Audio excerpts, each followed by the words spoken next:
La hipertensión arterial se puede definir a través de una serie de cifras tensionales sistólicas y diastólicas. Como podéis ver en el mapa, la tensión arterial óptima se encontraría en cifras arteriales sistólicas menores de 120 y diastólicas menores de 80. La normal entre 120 y 129 en sistólica y la diastólica entre 80 y 84. Y luego ya la hipertensión arterial se dividiría en grado 1, 2 y 3, como podéis ver en el cuadro clasificatorio de la hipertensión arterial. Por otro lado, la hipertensión sistólica aislada se define por cifras tensionales sistólicas mayores de 140 y diastólicas menores de 90, por tanto normales. Esta hipertensión sistólica aislada es propia del anciano, se relaciona también con la morbimortalidad, de ahí que aumente la mortalidad en este periodo de la edad del anciano, y se asocia frecuentemente a hipotensión ortostática. La hipertensión arterial maligna, por otro lado, puede llegar a provocar edema de papila con tensiones mayores de 140 las cifras sistólicas. También aumenta la mortalidad, más o menos un 50% al año, si no se trata a tiempo. La hipertensión arterial acelerada es un aumento de la presión arterial considerablemente en poco tiempo, con alteraciones vasculares en fondo de ojo, pero sin llegar a producir edema de papila. Las crisis hipertensivas, por otro lado, se pueden dividir a su vez en emergencias hipertensivas y en urgencias hipertensivas. Lo más importante para saber diferenciar ambos conceptos es ver si existe un importante compromiso orgánico. En el caso de la emergencia hipertensiva podemos encontrar edema agudo de pulmón, angina de pecho, aneurisma disecante de aorta, hemorragia intracraneal, etc. Todas estas patologías comprometen la vida, por tanto es obligatorio descender la presión arterial en menos de una hora. Sin embargo, la urgencia hipertensiva no compromete la vida del paciente, por lo que se puede alargar la bajada de la tensión arterial unas 24 horas. Por último, la hipertensión arterial resistente se define como aquella tensión arterial que no consigue disminuir las cifras a niveles deseados a pesar de cambios en el estilo de vida, más al menos la utilización de 3 fármacos, siendo uno de ellos al menos un diurético. Supone hasta un 15% de las hipertensiones arteriales y se suele corresponder a los síndromes de la bata blanca, a la pseudohipertensión arterial y a cuando se utiliza un manguito de presión pequeño. 3 aspectos que hay que descartar.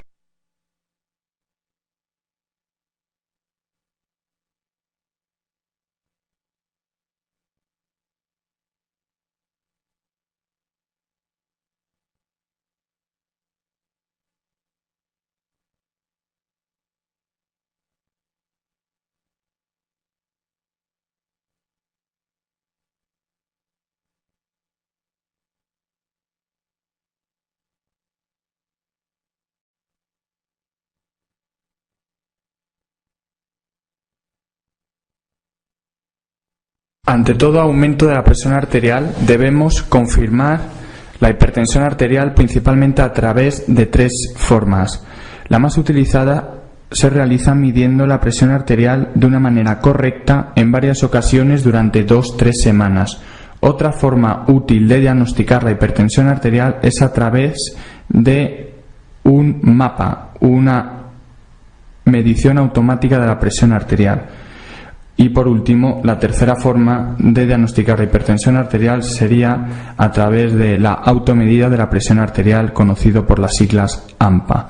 Una vez diagnosticado correctamente la hipertensión arterial, es necesario descartar complicaciones y etiologías secundarias realizando estudios complementarios básicos que incluyen un hemograma, una creatinina, un BUN, un análisis de orina, iones en sangre, glucosa, lípidos, electrocardiograma y radiografía de tórax, no siendo necesario realizar en toda hipertensión arterial un ecocardiograma.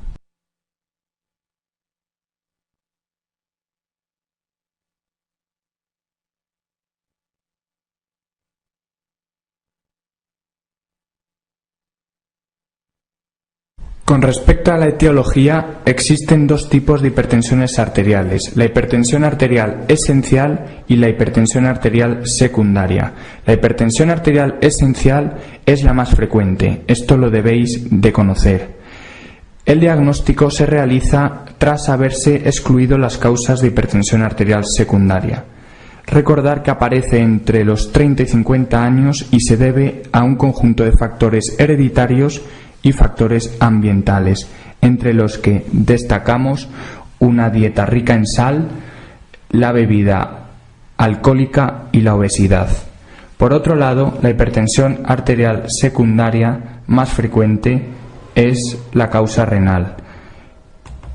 Dentro de las causas renales debemos diferenciar la estenosis vascular renal típica del anciano y la displasia fibromuscular típica de la joven, porque característicamente se da más frecuentemente en mujeres. Dentro de las causas endocrinas se encuentra la causa concreta más frecuente de hipertensión arterial secundaria, que es la toma de anticonceptivos orales. Recordar también el hipertiroidismo. Como causas neurológicas también podemos encontrar la hipertensión intracraneal o la apnea del sueño.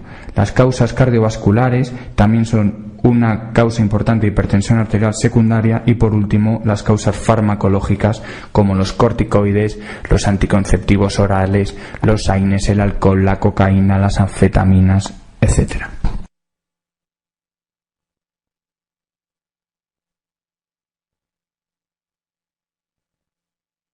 Dentro de las repercusiones orgánicas a nivel cardiovascular, cabe destacar la lesión de la íntima endotelial, desarrollándose la formación de aneurismas, aterosclerosis y disección de aorta. Recordar que la hipertensión arterial es la causa más frecuente de disección aorta hoy en día. Además, a nivel del corazón se va a producir por un aumento de la resistencia vascular periférica y por tanto de la poscarga una hipertrofia ventricular izquierda, formándose la enfermedad característica de la hipertensión arterial a nivel del corazón llamada miocardiopatía hipertrófica hipertensiva. Esta enfermedad se va a caracterizar por un fallo en la distensibilidad ventricular, desarrollándose una insuficiencia cardíaca diastólica y además va a también desarrollarse una isquemia miocárdica por aumento de las demandas de O2 al corazón. A nivel de la retina va a ser característica la retinopatía hipertensiva. Recordar dentro de este órgano la clasificación de Kate-Wagener, principalmente el estadio 4, en donde ya encontramos edema de papila y esto es un signo de gravedad. A nivel renal es muy importante recordar la nefroangioesclerosis, que va a llevar consigo una disminución de la filtración glomerular, una insuficiencia renal, por tanto, con proteinuria, hematuria y disfunción tubular. Por último, la hipertensión arterial maligna es la complicación orgánica más grave. Es característica o más frecuente en varones de unos 40 años de vida. Se caracteriza por una descompensación a nivel multisistémico con encefalopatía hipertensiva, descompensación cardíaca, deterioro de la función renal, en donde podemos encontrar característicamente una necrosis fibrinoide y aterosclerosis hiperplásica en hojas de cebolla y un edema de papila. Todo ello, si no se trata a tiempo con nitroprusiato y furosemida intravenosa, va a tener un mal pronóstico, con frecuentemente la muerte del paciente.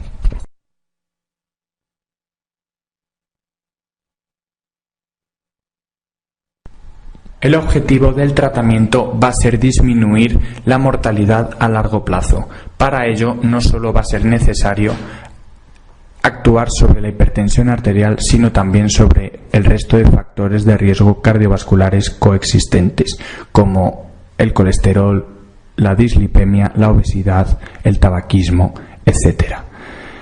En el manejo terapéutico de la hipertensión arterial vamos a combinar principalmente siempre las medidas generales en la calidad de vida del paciente junto con el tratamiento farmacológico de primera línea. Dentro de las medidas generales va a ser muy importante disminuir el consumo de sal a menos de 5 gramos día, reducir el consumo de alcohol, la realización de ejercicio físico, la pérdida de peso y controlar, como ya hemos dicho, el resto de factores de riesgo cardiovasculares, tipo tabaquismo, diabetes, colesterol, etc.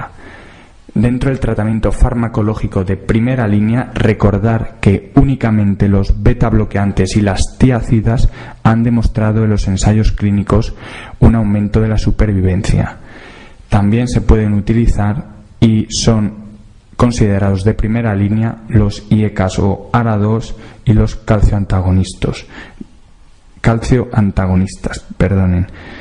Dado hoy en día que la mayoría de pacientes no consiguen el control de la presión arterial con un solo fármaco, se permite elegir entre iniciar un fármaco en monoterapia o la asociación de 2 fármacos a dosis bajas.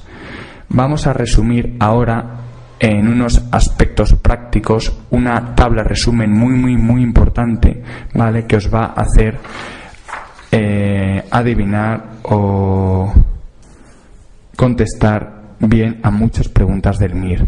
Esta tabla resumen viene a indicar los fármacos antihipertensivos que se pueden utilizar en cada una de las patologías asociadas que podemos encontrar en nuestro paciente en cuestión. Primeramente, vamos a hablar de los beta bloqueantes, que como sabéis se pueden utilizar en la insuficiencia cardíaca crónica y es uno de los tratamientos que se utiliza para la migraña. Por tanto, ante un paciente hipertenso con migraña, el beta bloqueante es un buen fármaco de elección. Sin embargo, recordar que el beta bloqueante estará contraindicado en la insuficiencia cardíaca aguda, en el asma o en las bradiarritmias. Los diuréticos, por su parte, van a poderse utilizar en los ancianos y en la insuficiencia cardíaca para disminuir la sintomatología congestiva. Sin embargo, recordar la contraindicación característica de los diuréticos en la gota. Los calcioantagonistas van a ser utilizados en la insuficiencia cardíaca diastólica. Sin embargo, recordad que están contraindicados en el infarto agudo de miocardio y en la insuficiencia cardíaca sistólica. Los IECAs y ARA2, ambos muy parecidos, por tanto los vamos a decir a la vez, se pueden utilizar en la insuficiencia cardíaca, en el infarto agudo de miocardio y en los diabéticos. Sin embargo, están contraindicados, recordad, porque son teratogénicos en el embarazo y en la estenosis bilateral de la arteria renal. Por último, los alfa bloqueantes van a ser unos fármacos muy buenos si estamos ante un paciente con hipertrofia prostática. Sin embargo, deben ser evitados ante la hipotensión ortostática. Por último, vamos a resumir el tratamiento en unas hipertensiones arteriales un poco especiales. En el caso de encontrarnos ante un síndrome metabólico o diabetes mellitus, recordar que el tratamiento de elección no viene siendo el beta bloqueante o la combinación de beta bloqueante y tiazida, sino que el tratamiento de elección es el IECA o el ARA2. En la hipertensión sistólica aislada puedes utilizar indistintamente entre las tiazidas o los antagonistas del calcio. En el embarazo, recordad, ya lo hemos dicho, son teratogénicos los IECAs ARA2 y la hidralacina. La preeclampsia, lo recordaréis de ginecología, se define por proteinuria más hipertensión arterial y debe ser tratada si la cifra tensional aumenta por encima de 140-90 con alfa-metildopa o con labetalol. La urgencia hipertensiva no va a requerir ingreso, recordar, porque se puede bajar la tensión arterial durante las primeras 24 horas y el fármaco de elección va a ser el captopril sublingual. Por último, la emergencia hipertensiva, que sí necesita ingreso en UCI para disminuir la tensión arterial en menos de una hora, va a requerir la utilización de nitroprusiato o nitroglicerina, furosemida o labetalol intravenosos.